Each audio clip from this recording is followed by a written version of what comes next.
Oi, pessoal, tudo bom? Eu sou José Carlos Pinto, professor titular do Programa de Engenharia Química da COP da Universidade Federal do Rio de Janeiro, falando com vocês aqui no canal Falando com Ciência, sobre aspectos do dia a dia da pesquisa que se faz nos institutos de pesquisa e nas universidades brasileiras. O vídeo de hoje ele é motivado por uma postagem feita pela jornalista Karine Michelin na semana passada e que está circulando bastante na internet, em que a jornalista induz quem vê o vídeo a acreditar que existe uma ferramenta de métrica acadêmica chamada Índice H, que separa os pesquisadores e cientistas em dois grandes grupos, um que a jornalista chama de relevante e um que a jornalista chama de irrelevante. E, em seguida, a jornalista mostra que os cientistas relevantes pensam exatamente como ela. Apesar do vídeo ser uma tremenda bobagem, ele é uma excelente aula para jovens pesquisadores, jovens docentes universitários, sobre a importância do discurso acadêmico, sobre a relevância do treinamento nas técnicas de discurso e também sobre o perigo por que passamos quando usamos métricas de produção acadêmica fora de contexto, em particular para filtrar opiniões que achamos, por alguma razão, incômodas, que é exatamente o que a jornalista faz. Para a gente poder analisar essa questão com um pouco de profundidade, é necessário definir primeiro o que é o índice H. O índice H, bem conhecido na área acadêmica, é uma métrica dentre muitas possíveis de produção acadêmica. Ela é o que a gente chama uma métrica quadrada, porque ela tenta levar ao mesmo tempo em consideração a quantidade de artigos publicados por pesquisadores e o número de referências que esses artigos mereceram na literatura técnica. Assim, quando a gente diz que o índice H de um pesquisador é igual a 10, isso significa que aquele pesquisador publicou pelo menos 10 artigos que mereceram pelo menos 10 publicações de colegas da área. Assim, quanto maior é o índice H, maior o número de publicações e citações que aquele pesquisador tem. Uma visão apressada pode eventualmente querer considerar que os melhores pesquisadores são necessariamente os que têm maior índice H e que, portanto, todos deveriam prestar mais atenção no que esses pesquisadores estão falando, que é a tese equivocada da jornalista. E é equivocada por quê? Bom, por várias razões que a gente começa a discorrer a partir de agora. Primeiro lugar, essa métrica, ela depende da área, ela depende, obviamente, do número de pessoas e de pesquisadores que trabalham em um campo particular do conhecimento. Quanto maior for a comunidade de pesquisadores em uma determinada área, maior será o número de publicações e de citações que existirão naquele segmento em particular. E é por isso que algumas áreas, como por exemplo a área de medicina, ela tem um número de citações e de índice H que tende a ser normalmente muito maior do que áreas em que existe um conjunto menor de pesquisadores, como por exemplo o campo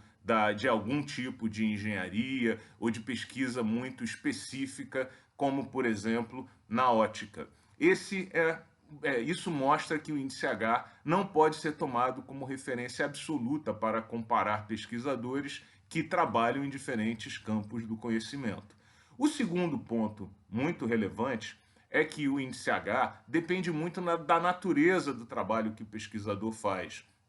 Por exemplo, pesquisadores que dedicam suas vidas e suas carreiras à medição de propriedades fundamentais, eles tendem a ser mais citados porque são muito utilizados como referência para outros trabalhos que usam materiais e precisam dessas propriedades para fazer simulações, projeto, otimização de equipamentos e de sistemas. Portanto, novamente aqui, o índice H precisa ser relativizado, pois quem está na base da ciência costuma gerar índices H mais altos do que quem está numa ponta ou trabalhando mais próximo da tecnologia e do desenvolvimento de aplicações. Um terceiro ponto muito relevante é que em muitas áreas não se dá privilégio à publicação de artigos, como, por exemplo, na área de humanas, é muito comum que vários pesquisadores importantes privilegiem a produção de livros e de tratados sobre determinados temas, ao invés de publicar artigos em jornais de caráter científico. Portanto, uma vez mais, a gente vê que o índice H precisa ser relativizado, pois o índice H de pesquisadores que dedicam suas carreiras acadêmicas à produção de livros e tratados tende a ser pequeno. Por todas essas razões, logo de cara, a gente já vê que não faz sentido essa separação entre os mundos dos cientistas por conta do índice H, sem que se faça uma relativização muito grande do que esse índice representa. Mas vamos continuar avançando, porque existem outras considerações que ainda devem ser feitas. Por exemplo, é óbvio que o índice H depende do tempo. Uma pessoa que trabalha há muito tempo, é um pesquisador maduro, por obviedade, tende a ter índices H maiores do que os jovens pesquisadores que iniciam suas carreiras. E, portanto, qualquer argumento baseado no índice H estará, em verdade, propondo que os jovens se calem para ouvir os mais velhos, o que é um absurdo na ciência, porque os jovens, na grande maioria das vezes, trazem grandes novidades de grande relevância nos seus trabalhos de pesquisa. E, portanto, o índice H, nesse caso, se assemelha muito ao argumento da autoridade que nós apresentamos em um vídeo anterior do canal e que não faz sentido para discutir questões de caráter acadêmico e de caráter de conhecimento. Além disso, obviamente, o índice H depende da natureza intrínseca do trabalho que é desenvolvido pelo técnico. Então, baseado no índice H, por exemplo, eu não deveria dar qualquer atenção ao que diz essa jornalista, porque o índice H dela é zero. E, obviamente, quem não trabalha na área acadêmica não pode se calar para falar sobre um tema simplesmente porque não trabalha na área acadêmica e não escreve artigos para publicar em revistas científicas. É óbvio que os técnicos bem formados e que trabalham no dia a dia de suas atividades econômicas e profissionais têm espaço e têm legitimidade para emitir opiniões sobre quaisquer tema, o que significa dizer, uma vez mais, que o índice H não deveria servir de parâmetro para dizer quem pode falar e quem não pode falar. Uma outra questão, que é a sexta razão, é que muitos cientistas brilhantes simplesmente não se interessam pelo ritmo e pelo frenesi da publicação acadêmica. Um excelente exemplo recente é do físico Peter Higgs, que ganhou um prêmio Nobel em 2013, quando foi confirmada a existência do bóson de Higgs, e que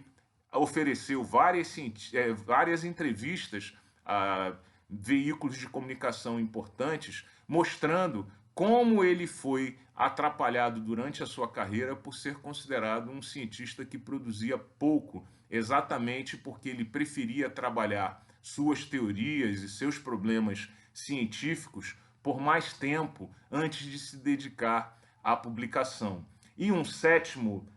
ponto é que,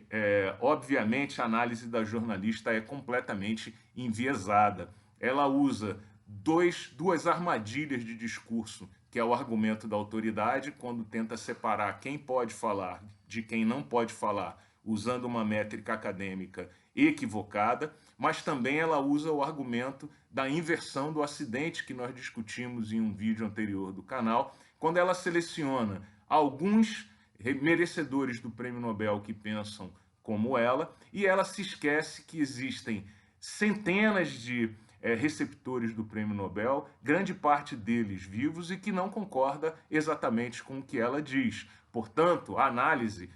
também ela usa alguns pesquisadores que, segundo ela, são irrelevantes porque têm índice H diferente, pequeno, e por isso pensariam de maneira distinta dela, e ela esquece que há tantos outros pesquisadores com índices Hs até menores dos que os que ela usa como referência no vídeo e que também pensam como ela. Portanto, trata-se de uma tese cientificamente mal posta. Mas esse vídeo é excelente. Eu recomendo que jovens pesquisadores, jovens professores universitários assistam o vídeo da Karine Michelin para ver como as ferramentas de discurso são importantes e como você pode se ver vítima ou enganado por vídeos ou argumentações falsas baseadas em argumentos equivocados se você não estiver bem treinado para perceber a fraqueza de certos discursos que são veiculados no ambiente acadêmico. Um grande abraço e até o próximo vídeo.